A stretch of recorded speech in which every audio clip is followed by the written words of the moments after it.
favor.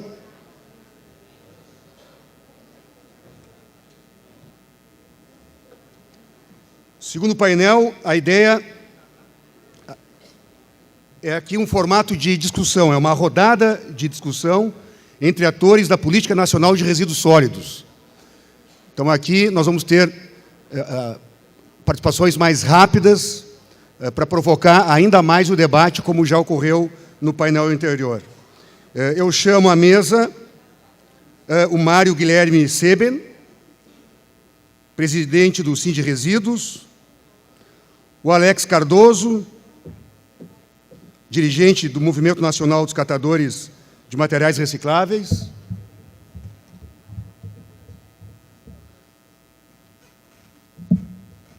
o presidente da Abrel, Carlos Roberto Vieira da Silva Filho. Tudo bom? Prazer, hein? Beleza. E a doutora Thelma Bartolomeu Silva, advogada, por favor.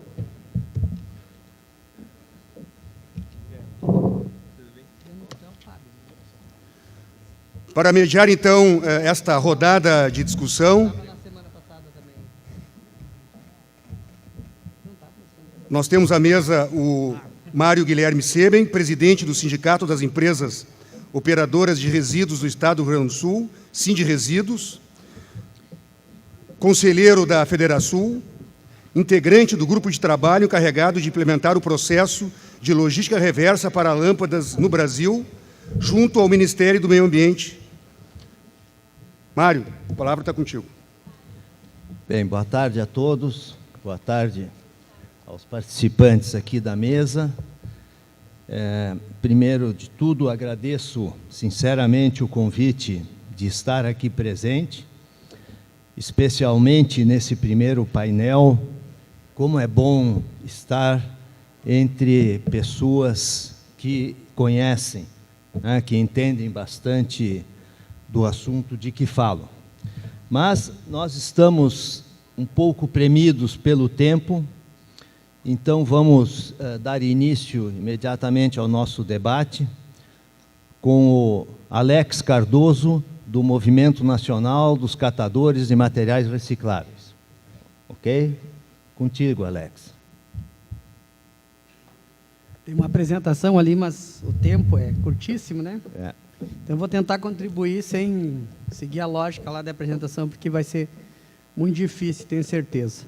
Bom, primeiro, boa tarde a todas. Eu queria fazer aqui até para quebrar um pouco o nosso protocolo aqui, eu queria que as mulheres, se pusessem em pé aqui, as mulheres, porque elas pudessem ficar em pé.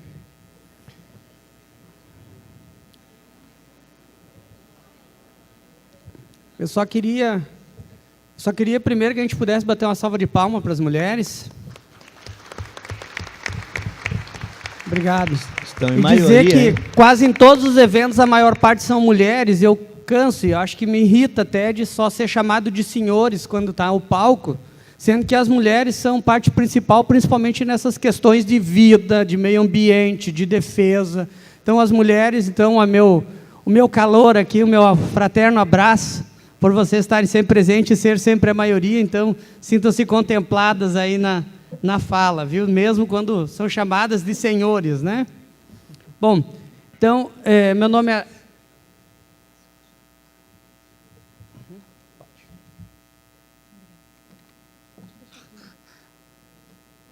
Meu nome é Alex Cardoso, eu sou catador de materiais recicláveis e faço parte de uma cooperativa aqui na Zona Sul de Porto Alegre.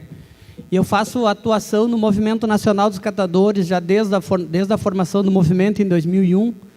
E comecei aí, mesmo sem ter conhecimentos acadêmicos ou sem ter infraestrutura, digamos, para poder estudar, o caminho das lutas levou a gente a ter conhecimentos e muitos conhecimentos, fez com que a gente realmente pudesse estar em pouco espaço de tempo e pelo processo de luta, pela questão do reconhecimento da valorização do trabalho dos catadores, das catadoras de materiais recicláveis, a gente poder se formar ou fortalecer um conhecimento ou uma ideia sobre a questão dos resíduos, e antes dos resíduos a gente discutir a questão das pessoas.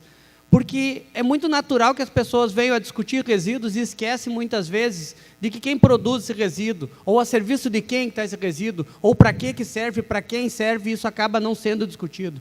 Então, a gente tem, sim, um mar de problemas nos resíduos, mas nós também temos um mar de problemas que está na sociedade e nas pessoas. Isso já está tão entranhado nas pessoas que elas acabam ficando mascaradas através do véu ou do capuz da sociedade.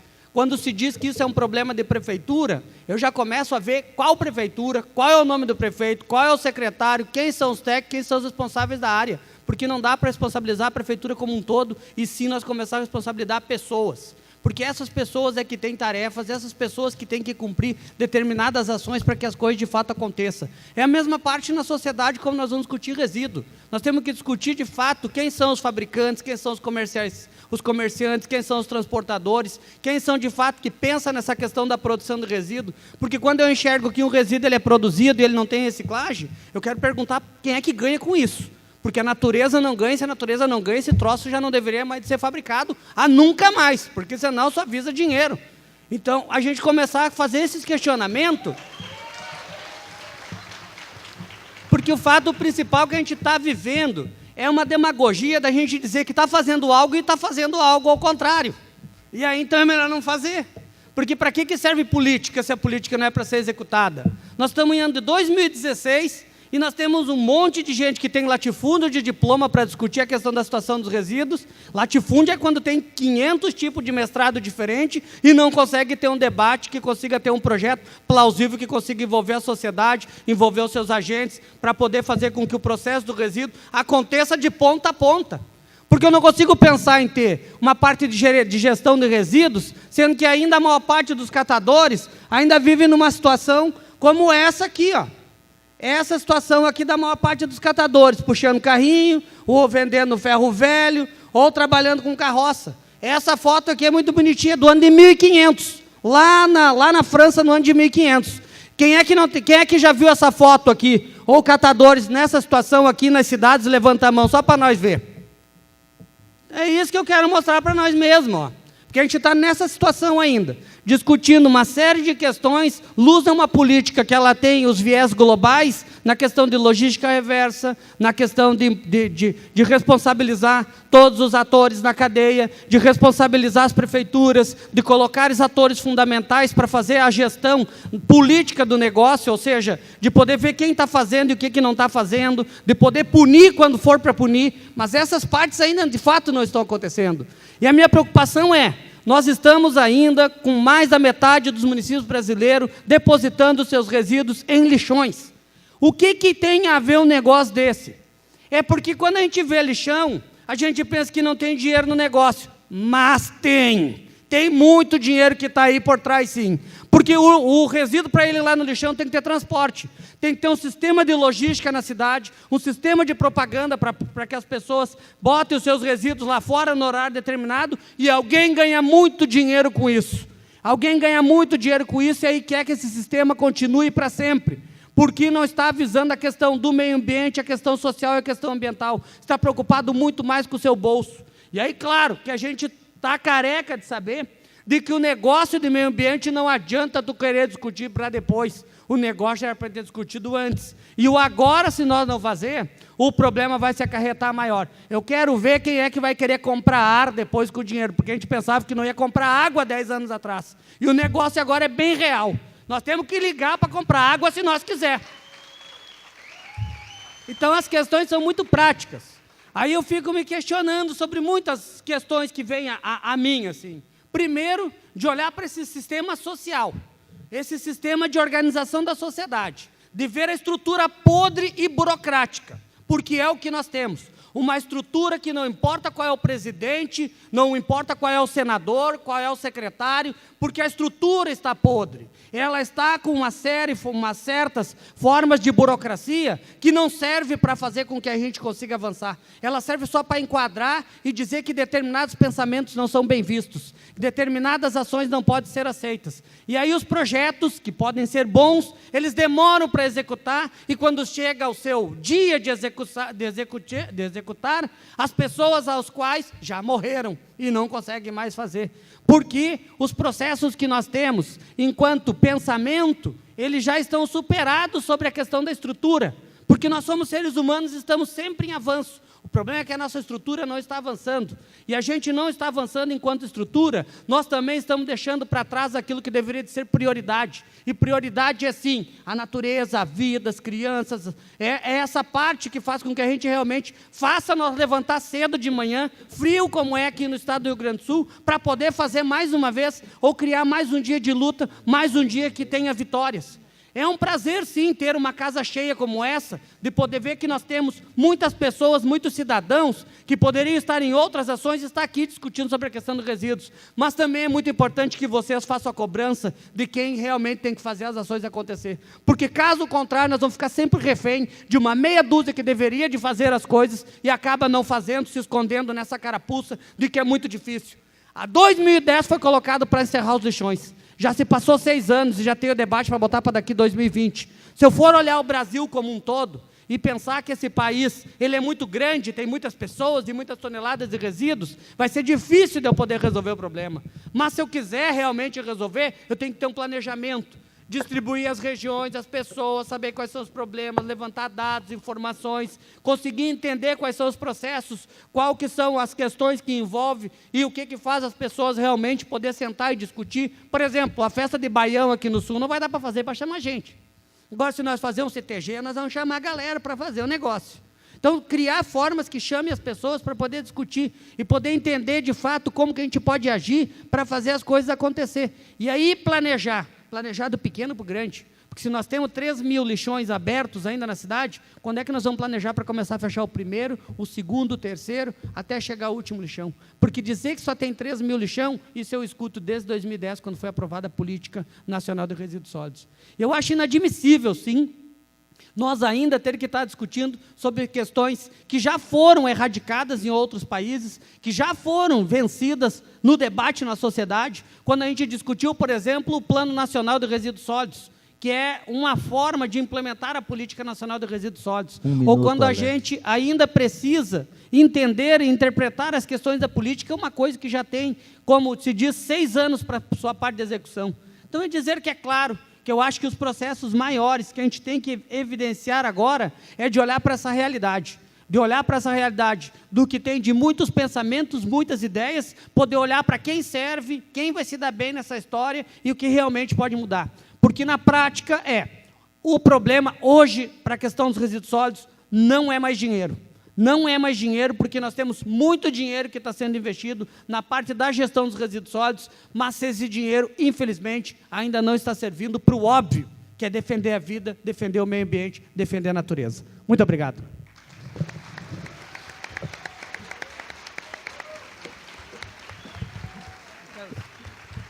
Como é bom cortar o tempo do palestrante, né? E ele fala com o coração, ao invés de falar com o papel. Alex? Parabéns. Tempo muito curto. Deu para ver, né? Estou respirando agora, viu? Tá bom. Bem, a seguir a palavra do Carlos Roberto Vieira da Silva Filho, diretor-presidente da Associação Brasileira de Empresas de Limpeza Pública e Resíduos Especiais, ABRELP. Carlos, por favor. Muito obrigado, Mário. Gostaria de agradecer ao Beto, toda a organização do Cidade Bem Tratada, dizer que é uma grande alegria estar aqui hoje em Porto Alegre e ver esse auditório cheio para tratar de um tema que, para nós que somos do setor, é primordial e realmente percebo que aqui na capital do estado do Rio Grande do Sul também é primordial para um grande número de pessoas. Então, Beto, parabéns pela iniciativa já da 5ª edição do evento. Eu gostaria, antes de iniciar um pouco da fala, que na verdade é mais uma fala com alguns dados e algumas informações para a gente poder ter a interação agora nessa rodada de discussão, eu gostaria de passar aqui ao coordenador da mesa um exemplar do livro que nós recém lançamos, que é o Código dos Resíduos Sólidos no Brasil. É uma compilação da legislação federal que trata da matéria resíduos sólidos. Você pode dar uma olhada aqui, não é pouca. Não é falta de lei, né? Não é falta de lei, esse é um ponto.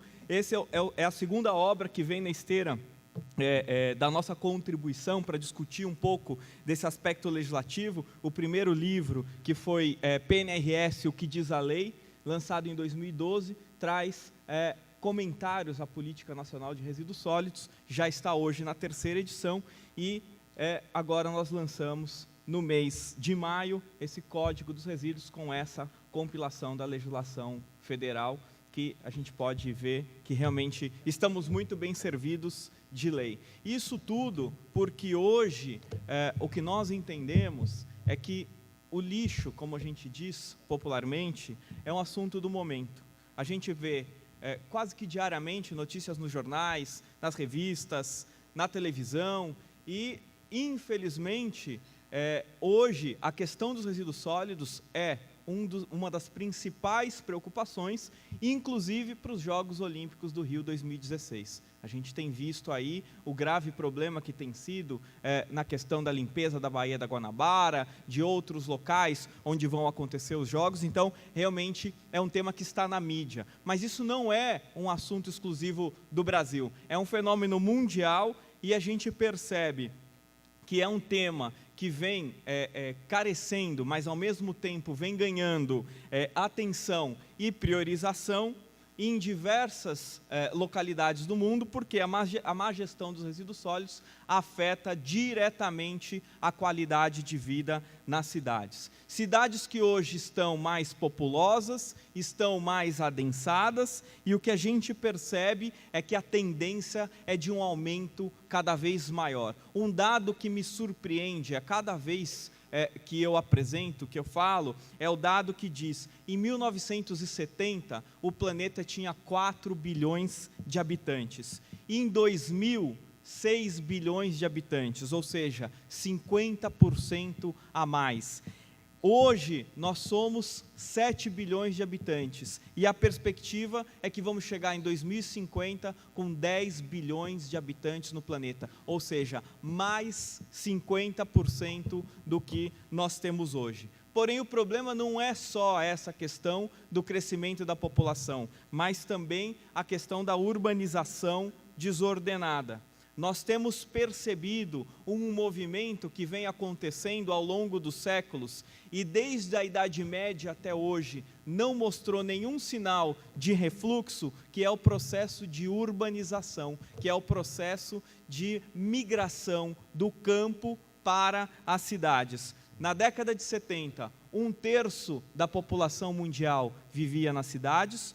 No começo desse século, 50% da população mundial vivia nas cidades e a perspectiva é de que em 2050, 2/3 da população mundial viverão nas cidades. Ou seja, em 2050, com 10 bilhões de habitantes, nós vamos ter aí cerca de 7 bilhões, ou seja, toda a população de hoje vivendo nas cidades. Isso que hoje já traz uma série de impactos e uma série de desafios nas nossas cidades, em praticamente todas as regiões do mundo, como, por exemplo, ocupação desordenada em áreas de risco, como, por exemplo, falta de acesso a saneamento básico, como, por exemplo, a carência de acesso à água potável, que é uma situação recorrente em várias cidades aqui do Brasil, problemas de trânsito e de locomoção nas cidades e a carência de acesso aos serviços básicos de limpeza urbana. De se lembrar que no mundo, hoje, metade da população não tem acesso a serviço básico de limpeza urbana, que seria o serviço de afastamento do resíduo sólido do ponto de geração. Além disso, também sofremos com o problema de poluição, de desmatamento, das mudanças climáticas que estão também na agenda do dia a dia e a única conclusão possível é, se não houver mudança nos nossos hábitos, nos nossos padrões de consumo, nos padrões de produção e nos padrões de organização urbana, esses índices negativos certamente vão se agravar num médio e longo prazo. Já está comprovado que os recursos disponíveis na Terra são limitados e não são suficientes para sustentar o ritmo e o volume de extração, utilização e descarte praticados atualmente. A gente não tem mais como sustentar este processo de extração dos recursos naturais, de um lado, e descarte de produtos manufaturados, de outro lado, sem recuperar essas matérias-primas que fazem parte desses produtos. Se nós não mudarmos os nossos hábitos, em algum tempo nós vamos ter que, justamente, nós seremos forçados a alterar o nosso modo de vida, porque muito daquilo que nos é ofertado hoje para consumo não estará mais disponível, justamente pela falta de matérias-primas. Agora, uma boa notícia, eu não vim aqui ser o cavaleiro do apocalipse e só falar coisa ruim. Uma grande parte destes problemas que eu acabei de citar podem ser solucionados por meio de ações adequadas de gestão de resíduos sólidos, que justamente vem para propiciar um novo momento de recuperação de materiais e um novo momento de ligação entre o ser humano e a natureza. Esse problema é um problema preocupante. No Brasil não é mais, vou dizer assim, não é menos grave. Para vocês terem uma ideia, e aqui eu vou só repetir, eu gostaria até de fazer um agradecimento aos palestrantes que me precederam no primeiro painel e apresentaram os dados do panorama dos resíduos sólidos no Brasil, da Abrelp, que nós muito nos orgulhamos de fazer e publicar anualmente.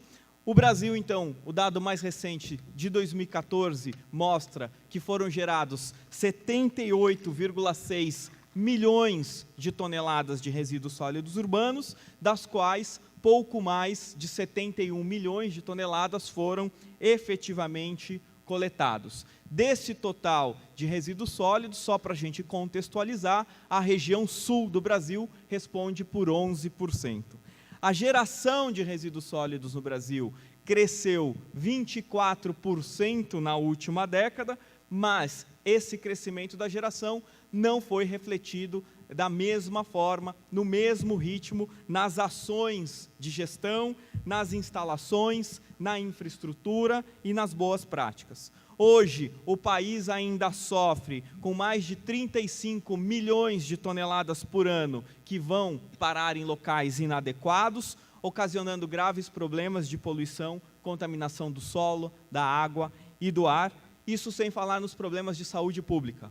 Um estudo que nós lançamos em outubro do ano passado, que faz uma análise desses impactos causados pela destinação inadequada de resíduos sólidos no Brasil, chegou à seguinte constatação, que de 2010 a 2014, o Brasil desperdiçou 1,5 bilhão de reais por ano com gastos em saúde para tratar das doenças causadas pela destinação inadequada de resíduos sólidos. 1,5 bilhão de reais por ano para tratar doenças causadas por destinação inadequada de resíduos sólidos.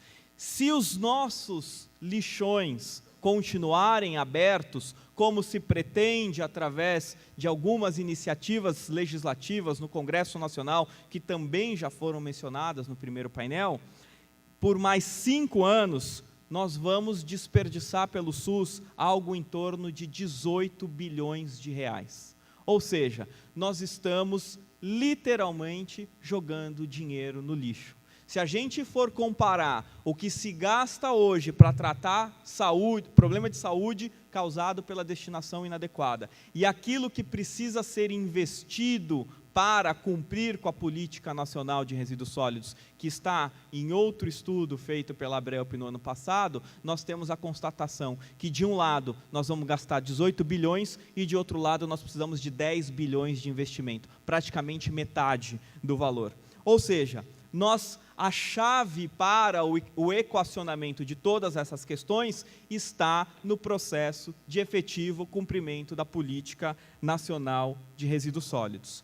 Nós vamos continuar aceitando que processos de postergação e de descumprimento da lei estejam na agenda do dia a dia, estejam nas manchetes dos nossos jornais, ou nós vamos buscar uma adequação e modernização das práticas de gestão de resíduos sólidos? É essa a pergunta, são essas duas perguntas que nós temos que responder a partir de agora.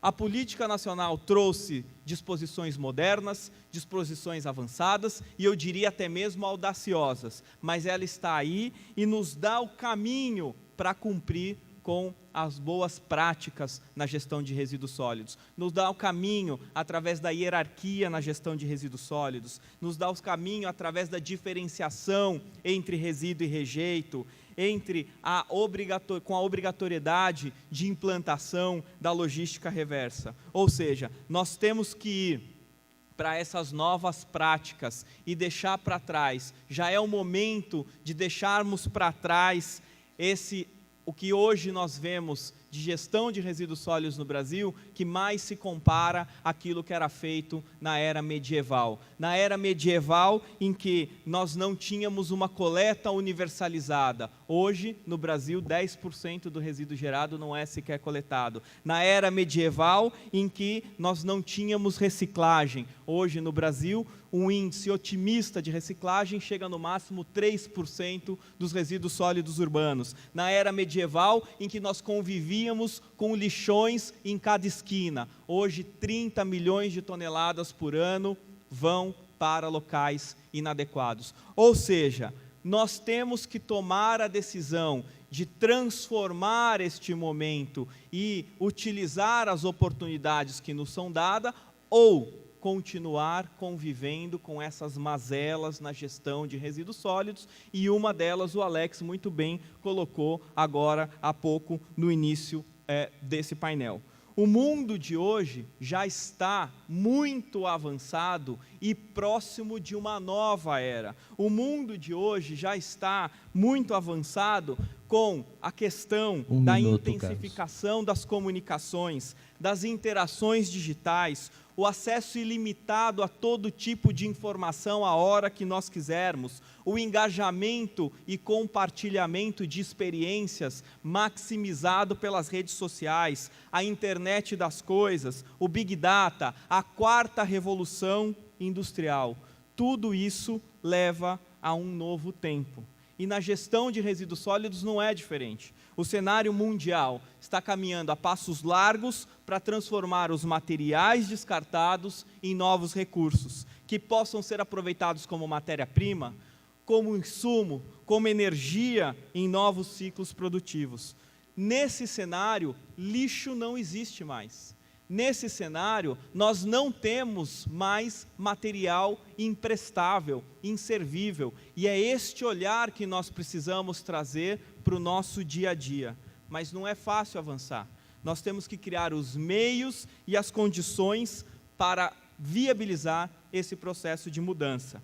Para isso, nós precisamos contar com vontade política dos nossos administradores públicos. Nós precisamos contar com a conscientização e a interação da sociedade e com os recursos adequados para custear essas novas práticas. Só um exemplo para a gente finalizar. Ninguém consegue comprar e circular com uma BMW com os mesmos recursos que são necessários para comprar e manter, por exemplo, um carro Gol 1980. É realisticamente impossível. Agora nos cabe decidir se nós vamos ficar dirigindo um Gol 1980 e arcar com todos os custos ambientais, sociais e econômicos oriundos desse automóvel antigo, se nós vamos investir numa BMW e se nós podemos arcar com os custos dessa BMW, ou se vamos ficar com uma solução intermediária que caiba no nosso bolso. Não é mais ok ser apenas ok. O promotor Daniel, o doutor Daniel disse no começo, não é mais suficiente ser apenas bom, nós precisamos ir além, nós precisamos praticar as ações que visem trazer um futuro melhor. É chegada a hora de fazermos a nossa parte e orientar as boas práticas para garantir algum futuro, se é que nós queremos ter algum futuro. Muito obrigado. Muito bem, parabéns, Carlos. pelo preparo e pela clareza, né, da tua explanação. Seguimos imediatamente com a Thelma Bartolomeu Silva, advogada e auditora ambiental em São Paulo. Pois não. Bom, boa tarde a todos. Gostaria de agradecer aos meus companheiros desse painel, o doutor Alberto, que tão gentilmente nos convidou para estar aqui hoje. Quero trazer algumas questões práticas. O tempo é curto para que a gente também possa depois debater, mas a apresentação fica à disposição. Eu vou me permitir vir um pouco para cá, senão eu não consigo enxergar. O que nós procuramos trazer? De uma maneira pontual, alguns avanços e ainda alguns gargalos da política que nós entendemos no nosso dia a dia, enquanto advogados, auditores, enfim, trabalhando com essa questão, interagindo com os gestores, com os engenheiros ambientais, conversando com membros, né, também do Ministério Público, como o doutor Daniel bem colocou, que hoje o MP tem um papel importantíssimo, enfim. Então, a nossa ideia é, na verdade, mostrar um pouco esse panorama de uma maneira rápida aqui e linear, alguns avanços importantes. O que nós temos? A nossa lei vai fazer 6 anos agora, em agosto, né? A Lei 12.305 de 2010, uma lei extremamente importante, uma lei extremamente moderna, né? Nós temos uma ótima legislação nessa área. E o que nós avançamos? Bom, como acabou de colocar o doutor Carlos, hoje não dá mais para nós fugirmos da economia circular. Então, nós estamos caminhando, né, desde a economia de baixo carbono, economia verde, e hoje é o futuro, né, a economia circular, ou seja, não dá para pensarmos em continuarmos os processos produtivos sem um consumo e uma produção sustentável. Agora, em abril, né, desse ano, nós tivemos um grande evento em Portugal, que é um país assim muito que até foi uma agradável surpresa da Comunidade Econômica Europeia, um país pequeno que acabou crescendo muito e hoje é muito uma referência para nós, até nas questões de resíduo. E aí a Comunidade Econômica Europeia coloca, né, o que nós podemos ter com essa economia circular, além de toda a valorização do resíduo, geração de emprego, geração de renda, concretizando na prática o famoso tripé do social, do ambiental e do econômico juntos. Então, esse modelo, economia linear, com fontes de recursos finitos, isso está ultrapassado, óbvio, pelo modelo que nós estamos buscando, que é o futuro, que é essa nova era, tá? Obviamente, um grande avanço foram os acordos setoriais, ou melhor, tem sido, né? Nós acabamos de aprovar em novembro, dezembro, o de embalagens, agora estamos aguardando ansiosamente o de eletroeletrônicos, o de medicamentos, com todos os desafios que os acordos trazem. Não é fácil o consenso, não é fácil alinhar a cadeia produtiva, não é fácil sensibilizar o consumidor. Nós temos inúmeras questões aí para avançarmos. Estou muito contente pelo grupo de trabalho do CONAMA, que tem dado uma atenção especial aos resíduos orgânicos. Nós temos praticamente na composição do nosso lixo, o lixo brasileiro é um lixo extremamente rico em orgânicos, né? Praticamente 50% do que nós podemos ter, nós temos de orgânicos, e agora esse grupo está, então, trabalhando e tentando definir critérios para a produção dos compostos orgânicos, para que a gente possa ter uma melhor qualificação desses compostos, para que a gente possa ter uma melhor qualidade, para que a gente possa incentivar a compostagem, que nós víamos, né, no painel anterior, que ainda é algo que precisa ser extremamente lembrado, a questão do nosso resíduo orgânico. Não devem ser considerados indiscriminadamente como rejeitos, como nós ainda temos hoje em dia, né? E aí falo pela capital, de onde eu venho, pela cidade de São Paulo, em que nós estamos caminhando para tentarmos, né, estabelecer aí as usinas de compostagem. Hoje nós temos praticamente um sistema binário, que seriam os secos e os orgânicos, só que misturado com os orgânicos, nós temos aí todo tipo de rejeito. E a gente não quer isso. A gente quer, pelo menos, um sistema tríplice, onde o orgânico tem o seu real valor, porque ele tem. Tá? Corresponde a mais de 50% do total dos nossos resíduos sólidos urbanos gerados, então nós temos que pensar com carinho nessa possibilidade de avançarmos na compostagem e avançarmos na valorização desse resíduo. Novas perspectivas de atividade econômica também foi um avanço que a lei trouxe. Óbvio, trabalho e renda, muitas pessoas incluídas no mercado de reciclagem. Tá? Aqui são dados do SNIS, né, Sistema Nacional de Informações Sanitárias, RS ali é o painel de resíduos sólidos, os dados do diagnóstico de resíduos sólidos, e já faço uma observação.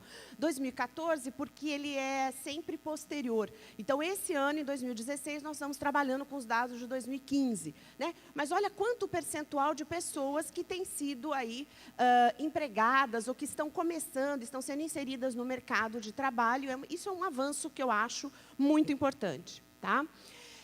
A questão do aspecto ambiental econômico. Né? Para nós, quando nós auxiliamos, quando nós somos consultados, o que nós sempre procuramos passar, que é uma posição minha e que eu vejo e quero compartilhar até com os senhores, e vejo que tem que ser o futuro. A questão ambiental hoje é uma estratégia de negócio. Tratar bem os resíduos é evitar pesadas multas que vão, no mínimo, de 5 mil a 50 milhões, é dar o real papel aos resíduos na sua valorização econômica.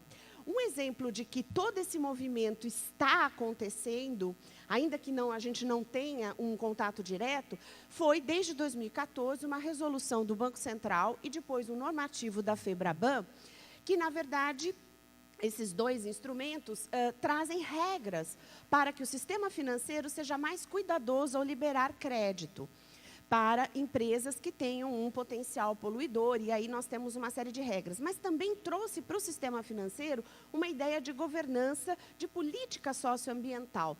Então, muitas vezes, né, o cheque, né, que a gente hoje ainda não usa mais tão regularmente, mas quem ainda tem, muitas vezes ele é no papel reciclável, porque aquela instituição financeira já está com essa política. Fora esse aspecto interno, qual a importância disso? Né? O próprio crédito. Agora, nós temos que pedir, como alguém aqui até colocou, o representante dos municípios, nós temos que buscar a linha de financiamento verde, falar para essa instituição financeira, olha, não exija só do empreendedor que ele cumpra com políticas socioambientais, mas também abra linhas de crédito específicas com uma taxa que seja compatível com o mercado e incentive isso, e nós temos que buscar. Na agenda pública, a gente já tem a lei de licitações, é uma lei, né, 8666, lá de 93, ela foi recentemente, aí, salvo engano, uns 2 anos alterada, para trazer também que o poder público tem que buscar consumir produtos que tenham um aspecto mais ambientalmente correto. Consolidação dos municípios, eu acho extremamente importante a gente efetivamente engajar o município, porque é ali que ocorre a geração efetiva do resíduo. O Estado e o poder, e a União, né, o poder federal e estadual, eles estão longe do cidadão. Quem está ali, quem é cobrado, é o secretário, é o prefeito, e o município vem sendo sobrecarregado. Nós estamos com uma sobrecarga ao município de uma série de atuações, mas que não tinha como ser diferente. Só que esse município precisa também, quando faz o papel do particular, ser devidamente remunerado. Por exemplo, a logística reversa, a lei coloca que se o titular do serviço público de limpeza urbana, se for ele quem vai realizar essa logística reversa para o setor empresarial, que se estabeleça com ele uma remuneração diferenciada. Aqui só um painel que provavelmente não sei se está dando para ver, mas também dados do SNIS, mostrando o quanto nós temos crescido na coleta seletiva porta a porta. O azul mais escuro é esse crescimento, e aí por regiões, né? Então, Sudeste e Sul hoje apresentam as melhores taxas, a gente quer universalizar isso para todo o nosso país. Temos um avanço também, a Lei da Política Nacional de Resíduos Sólidos impactou fortemente outras leis. Tá, eu tenho 1 minuto, vou procurar ser bem concisa. Então, temos novos crimes ambientais no tocante ao incorreto descarte de resíduos. Temos as multas, como eu falei para vocês.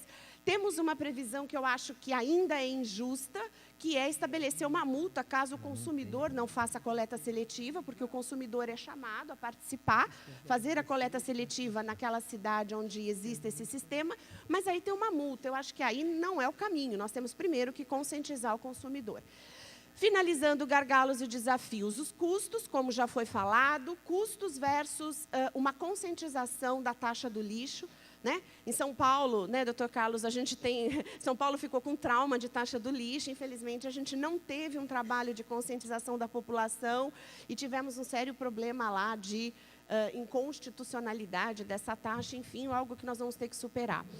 Gestão privada também tem custos, não pode repassar para o consumidor, senão a gente vai ter uma incongruência aí dos sistemas. Temos que diluir na responsabilidade compartilhada. Questão da tributação, para nós extremamente importante, ver como esse resíduo vai circular. Nós somos um país de dimensões continentais, nós precisamos equacionar, e aí, como nós temos uma legislação que tem esse perfil, né, pelo nosso sistema de federação, de termos legislações estaduais, nós precisamos correr atrás. Falta de capacitação dos fornecedores é um gargalo, é um desafio que a gente tem que buscar, e aí junto com organizações como a do Alex, enfim, tentar tirar essas pessoas da informalidade. Temos que correr atrás da produção legislativa, buscar os fins dos lixões. O projeto de lei né, que está prorrogando, eu acho que ele é um respiro para os municípios, né, porque me parece que em 4 anos talvez não fosse realmente tão hábil, mas não pode ser um motivo para os municípios se acomodarem, como eu tenho certeza que não vão se acomodar, né? Já foi falado desse projeto que tem prorrogado. Só queria colocar essa imagem mais 2, tá? Aqui é uma representação do tipo de unidade de destinação. O vermelho ainda é lixão.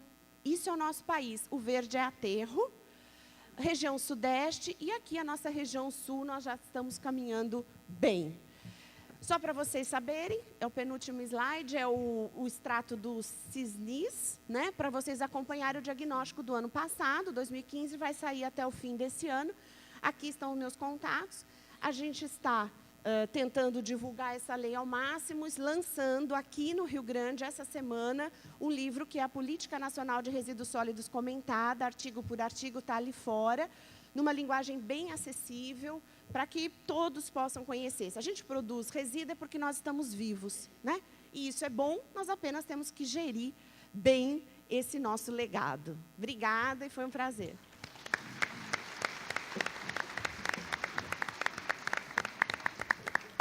Bem, continuando, nós temos agora um período para debates, mas como nós estamos, lamentavelmente, né, até pelo que nós vamos perder, né, Alex? O Alex estava se queixando aqui, que esqueceu de agradecer, de cumprimentar. Né? Então, estamos perdendo alguma coisa, mas temos que aproveitar ao máximo a presença dos nossos painelistas. Então, nós vamos abrir para um período de uns 10 minutos de perguntas, mas as respostas serão dadas em bloco, tá certo? Que é para poder ver se a gente consegue ganhar o tempo. Então, está aberto o período de perguntas. Quem tiver alguma pergunta, por favor. Aqui. Eu sou a Roberta. Onde é que está a Roberta? Aqui. Ah, ok. Já te vi. Tudo bom? Bom, é o seguinte, primeiro eu quero fazer um breve comentário e depois uma pergunta. Queria falar que na minha rua tem coleta automatizada, tem container e tal, e que um monte de gente bota um monte de coisa de resíduo que poderia ser reciclado lá, e vai tudo para aquele caminhão que vai lá para Minas do Leão, e a gente paga uma grana para chegar lá. E quando o caminhão recolhe aquele container, fica aquele monte de lixo em volta, que se é dia de chuva, vai tudo para o bueiro. E por que não tem? Por que a gente desempregou um monte de gente que vinha no caminhão da coleta orgânica e agora só tem um motorista ali? E aí, por que não tem alguém que vai junto ali para varrer aquilo ali? Né? Poderíamos estar empregando mais alguém e não estamos. Quanto à coleta seletiva, que também acontece na minha rua, e agora são 3 vezes por semana, as pessoas que recolhem ali, porque elas não estão ligadas a uma cooperativa, que elas não têm essa responsabilidade de que esse resíduo chegue bem lá na cooperativa, é atirado para cima do caminhão, o vidro que está ali dentro quebra. Né? Então, assim, eu ligo para o 56, reclamo e tal, e como a gente tem responsabilidade compartilhada, eu acho que todo mundo deveria ligar e reclamar do lixo, da coleta da sua rua. Acho que isso é uma responsabilidade nossa. Bom, a minha pergunta é sobre os rejeitos. Sacolinha plástica, descartáveis, isopor, são considerados rejeitos. Eu concordo com o Alex, eu acho que se aquilo é um rejeito, é considerado rejeito, ou ele não deve ser nunca mais fabricado, ou ele tem que ter como ser reciclado. E se ele tem, e essas coisas têm como ser recicladas e não são, é porque elas não têm viabilidade econômica ainda, e vão parar lá no lixão, lá em Minas do Leão. Então, vocês não consideram, a minha pergunta é, vocês não consideram que o poder público teria que forçar que esses produtos fossem reciclados? Desculpe, tu podia repetir a pergunta, por favor, Roberta? A pergunta é sobre os rejeitos, tá? Sim. O que é considerado Não, rejeito tu e dizias não assim, necessariamente que o poder público...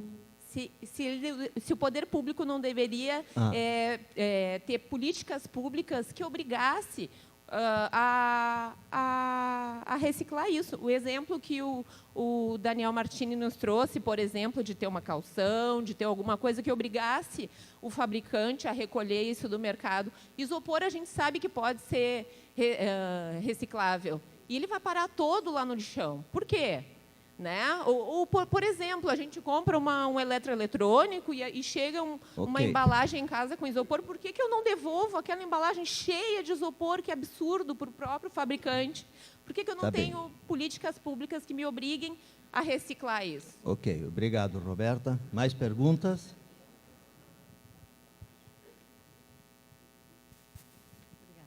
Eu queria perguntar para o Alex se ele é procurado pelos órgãos públicos ou por instituições para divulgar o conhecimento que vocês têm a respeito dos artigos, das separações, o plástico, PP,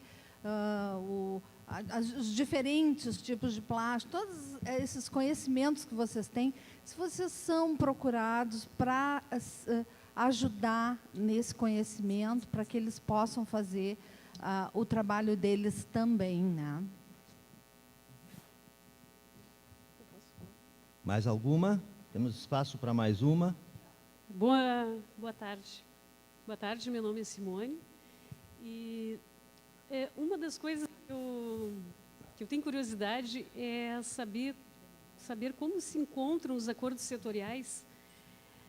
Estava vendo, em cima da Política Nacional de Resíduos Sólidos, uma série de reuniões em Brasília, onde empresários e diferentes técnicos de diferentes instituições do Brasil se reuniam, e o objetivo era tentar se criar acordos no Brasil por setor. A gente sabe que países como a Alemanha e o Canadá, esses acordos setoriais, eles funcionam de fato. A responsabilidade empresarial nesses países é muito maior do que no Brasil ou nos Estados Unidos. Se a gente for ver, por exemplo, o quanto uma empresa de refrigerantes nos Estados Unidos contribui do ponto de vista socioambiental e o quanto ela contribui no Brasil, a gente vai ver que existem diferenças enormes. Então, eu gostaria de saber da mesa, né, quando que a gente vai realmente, não só em cima do consumidor, mas em cima também do setor empresarial, dessa articulação, setor empresarial, Estado e consumidor, quando que vai iniciar essa articulação maior e quando que também as unidades de triagem vão ser favorecidas com salários mais dignos em cima dessas articulações setoriais. E também a questão dos resíduos.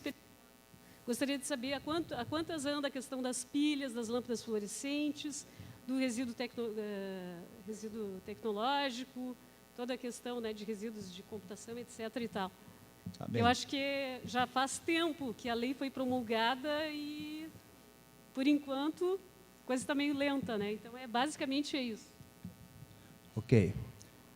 Bem, mais uma pergunta? Ah, não. Ok, mais uma? The last one. Vamos lá. The last one. Boa tarde, Guilherme.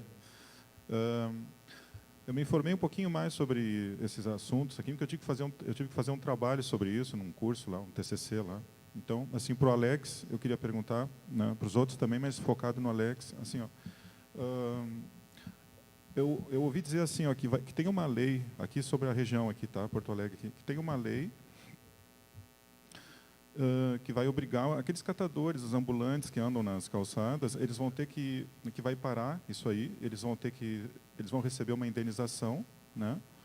E eles vão daí ir para aqueles centros de triagem, então, para trabalhar lá, mas vai parar essa coisa na rua que a gente vê deles com aqueles carrinhos, né? Eu queria só saber um pouco mais sobre isso, assim, tá? Ok. É a pergunta. Bem, vamos lá. Primeira pergunta, então, o Carlos, por favor. A pergunta da Roberta, que, na verdade, dá para fazer uma palestra inteira, mas... Com certeza. Tenta resumir aí.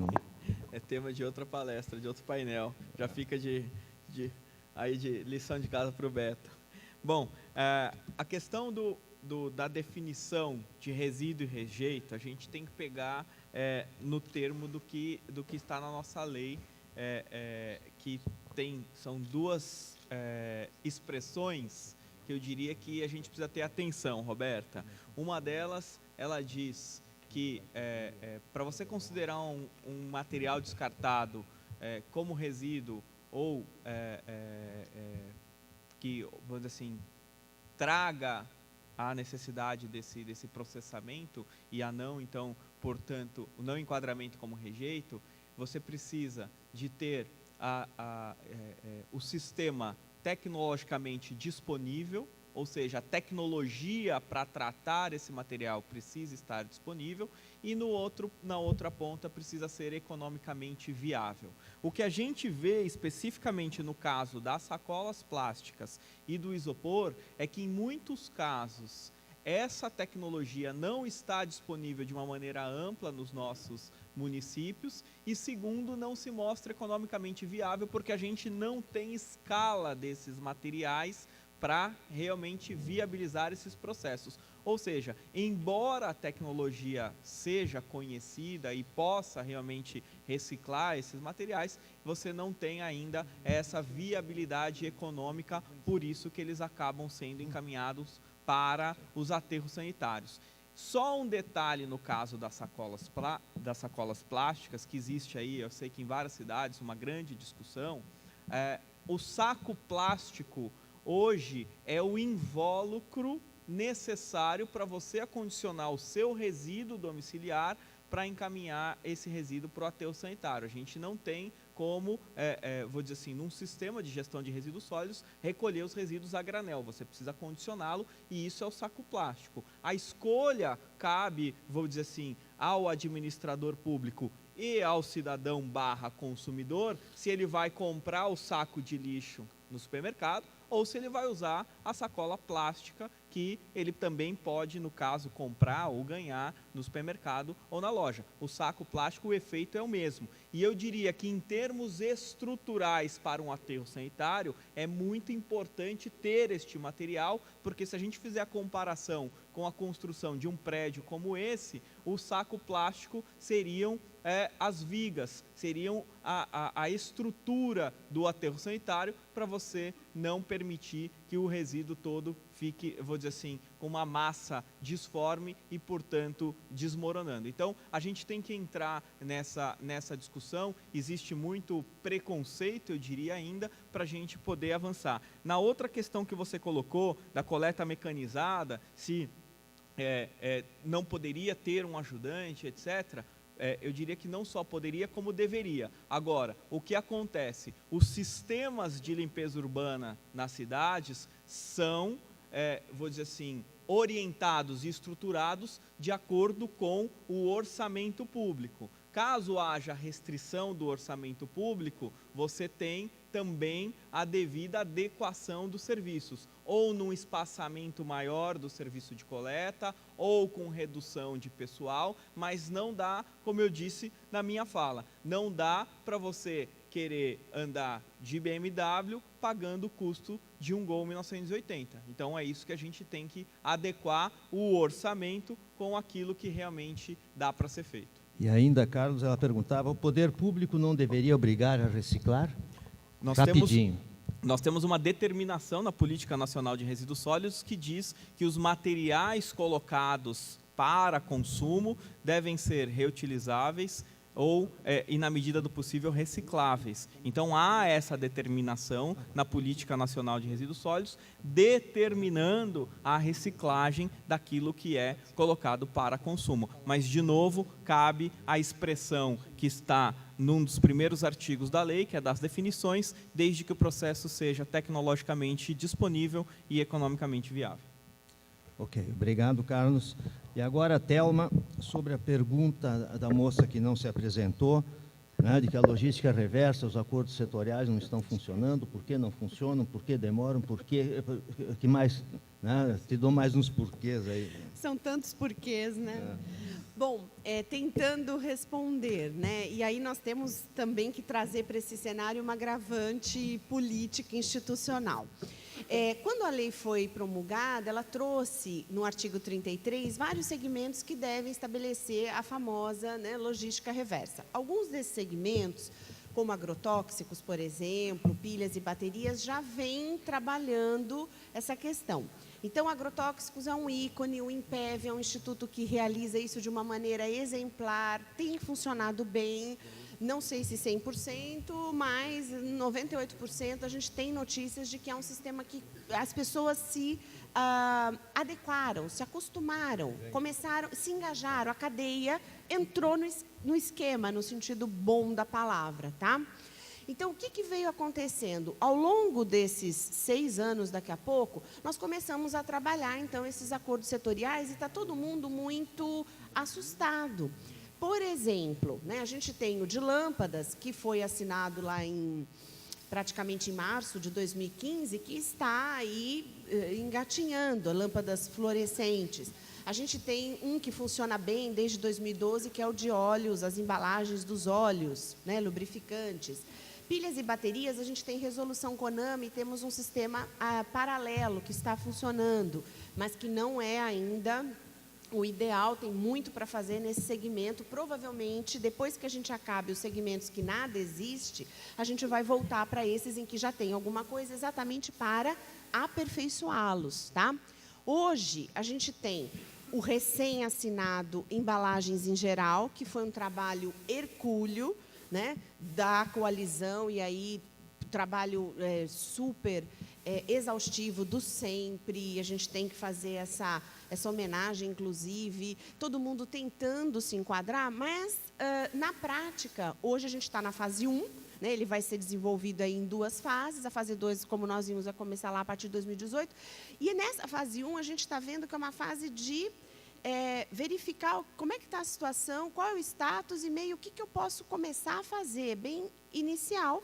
O que a gente percebe? Uma resistência ainda por desconhecimento, ou porque realmente tem um custo do comércio. Ele tem que ter lá postos para que o consumidor, tem que deixar à disposição uma urna, por exemplo, para que o consumidor possa devolver a embalagem. Na cidade de São Paulo, nós tivemos uma lei nesse sentido, e uma determinada associação de um determinado ramo do comércio entrou com uma ação direta de inconstitucionalidade. Imagina, então totalmente fora do que a política diz. Em vez de procurar trabalhar junto com os seus associados para ajudá-los a cumprir, entrou com uma ação de inconstitucionalidade. Essa ação foi julgada improcedente no Tribunal de Justiça do Estado de São Paulo, e agora eles recorreram e está no STF, está no Supremo Tribunal Federal. Quer dizer, movimentando o judiciário por uma questão que, salvo engano, só se o Supremo for totalmente contra a lei da política, também vai perder lá. Então, ou seja, tentando te responder, estamos caminhando a passos lentos, sim, porque é muito difícil o consenso. Então, embalagens saiu, e acredito que vai ser um trabalho sobre-humano para fazê-lo funcionar, e aí o nosso papel em auxiliar, em buscar soluções, em procurar informar, conscientizar, né, comerciantes, prestadores de serviços, também do seu papel, que foram chamados à lei, pela lei, né, a estar junto. Por outro lado, eletroeletrônicos, a ABINE conseguiu, né, está em tratativas, o acordo setorial de eletroeletrônicos, que para nós também vai ser um grande desafio, por conta muito, né, de produtos importados, e aqueles importados no mercado, vamos dizer assim, da informalidade. E aí o nosso fabricante que dá a nota, o nosso fabricante que produz aqui, que tem uma carga tributária extremamente pesada no nosso país, ele vai ter que absorver isso, né? Não estou falando do importador regular, estou falando daquele importador que a gente sabe, né? Aquele produto ali, então isso é complexo. Eletroeletrônicos, a Associação Brasileira da Indústria de Eletroeletrônicos conseguiu estabelecer um sistema de uma unidade gestora, tá? Então, ele vai funcionar, provavelmente, como unidade gestora e está em fase de discussões. Qual é a questão institucional? Já finalizando, nós tivemos uma mudança de governo. Então, muitos dos técnicos que estavam nesse processo foram substituídos. Então, eu não sei até quanto a equipe nova já está engajada e até quanto tempo a gente vai ter para voltar a discutir isso. E medicamentos, temos propostas, medicamentos também extremamente complexos, por não termos ainda um conhecimento do que fazer com esse medicamento vencido, enfim. É muito trabalho e por isso que nós estamos aqui hoje, para Obrigado, Thelma. Levantar isso. E, por último, o Alex, então, para falar da pergunta da senhora aqui e também do rapaz lá que falou dos ambulantes, etc., sabe? Tu já mostraste que tem poder de síntese, vamos ver. Vou tentar mais uma vez. Vamos respirar primeiro. Bom, primeiro, Beto, acho que é importante a gente, no público também, poder dizer, a gente teve em lados opostos aí discutindo sobre essa questão da lei das carroças, que foi até a pergunta que ele fez. O autor da lei depois está aqui, pode vir perguntar direto para ele, que era o vereador na época. Mas agora aí a gente está vendo e até estão te largando aí nas tuas mãos de todo esse mar de perguntas, esse mar de gente, mar de ideias na discussão, de nós poder fazer outras cidades bem tratadas, não uma vez por ano, mas daqui a pouco em 6 meses, já que as tarefas ficam tudo com ele, né? Fica fácil, né? Então, agradecer aí o convite e dizer que a gente está junto aí nessa construção. Bom, primeiro, acho que é fazer uma afirmação que ela é muito concreta, né? A cadeia produtiva da reciclagem ela é suja, porque ela é baseada na exploração, né? E olhando por esse lado, então, o setor industrial, tanto que produz, tanto que recicla, eles ficam entre pontas diferentes e cada um quer explorar mais. E os catadores ficam só com a parte do trabalho. Então, essa parte mais técnica de pensar, infelizmente, nós não estamos sendo muito consultados, digamos assim, apesar de toda a técnica, todo o conhecimento que a gente tem buscado ao longo dos anos. É uma pena, mas, em contrapartida, a gente tem buscado muitas parcerias e tem conversado muito com a comunidade sobre essa questão mais da reciclagem e conseguido avançar pelo viés mais da educação ambiental, da força coletiva, dessa reconstrução, digamos assim, passando por cima de ideais, digamos, muito mais econômicos, vindo com esse debate aí mais ambiental e mais social à frente do econômico. Sobre a questão da questão do processo de finalização do trabalho da rua, né? Primeiro é colocar alguma coisa que é muito importante de nós ver. A Política Nacional de Resíduos Sólidos, ela aponta uma parte escalonada sobre a questão da reciclagem. Ela não diz que tem que reciclar tudo agora, mas ela vai ter que ter 43% de destinação final, 43% menos de resíduos recicláveis lá no aterro no ano de 2029, que é daqui 13 anos à frente, se não me falhe aqui as memórias. Ou seja, os municípios vão ter que dar conta de aumentar esse índice de 3% de reciclagem para quase 43% de reciclagem daqui a 13 anos. E uma das questões é os catadores que estão na rua. Porque os catadores que estão na rua não é da forma que tem hoje, mas de uma forma muito mais organizada, colocando esse viés das leis que tem sobre a questão de proibição de carrinho e de carroça. Mas nós temos que ter a oportunidade de poder trabalhar com carro elétrico, com caminhão ou com outro tipo de transporte que possa viabilizar o processo de logística. Finalizando, né, Mário? Porque nós estamos aqui com o problema do tempo, senão o Beto já puxa ele, puxa eu, né? Então, de dizer que o problema do transporte na rua não é um problema do catador, é o problema do reconhecimento e do pagamento. Porque se nos pagar, nós vamos coletar de BMW na rua. O problema é pagar mesmo, porque daí não é coleta. Muito obrigado. Ok. Antes, mais uma vez, parabéns, Alex. Antes de encerrar definitivamente, o Carlos me pede aqui, ele trouxe um exemplar do panorama brasileiro dos resíduos sólidos, que ele gostaria de sortear, mas como não dá tempo, ele sorteou a Roberta, que fez a nossa primeira pergunta, se ela está aí? Ok, então vem aqui, Roberta, aí a gente consegue te enxergar mais de perto e tu recebe aqui um exemplar do panorama dos resíduos sólidos no Brasil. Aliás, panorama que o governo ainda não tem, né, e faz parte da política também, né, a criação desse panorama. Ok, então muito obrigado pelos debatedores, pelos painelistas e pela presença de vocês e pela atenção. 5 minutos de intervalo.